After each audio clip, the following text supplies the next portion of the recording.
আজকে আমরা দেখব কিভাবে এসএসসির রেজাল্ট দেখা যায়। তো ব্রাউজারে চলে গেলাম, ব্রাউজারে গিয়ে লিখলাম এডুকেশন বোর্ড বাংলাদেশ।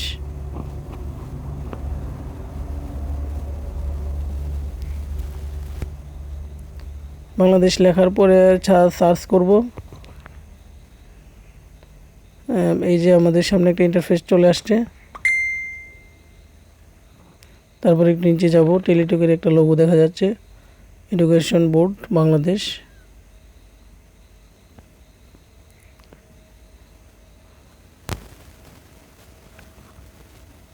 আমাদের সামনে নতুন একটা ইন্টারফেস চলে আসছে।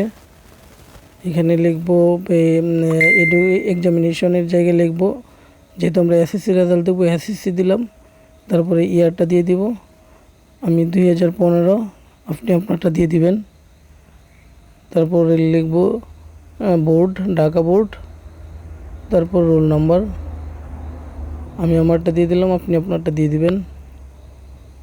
তারপরে লিখব হচ্ছে রেজিস্ট্রেশন নাম্বার, আমি আমারটা দিয়ে দিলাম, আপনি আপনারটা দিয়ে দিবেন।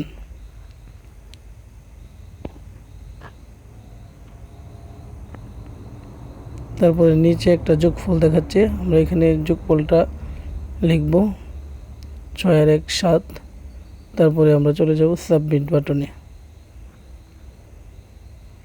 সাবমিটে ক্লিক করার পর আমাদের মার্কশিটটা চলে আসবে, আমরা কোনটাতে কত নাম্বার পেয়েছি। তো এই ছিল আজকের ভিডিও বন্ধুরা, সবাই ভালো থাকবেন।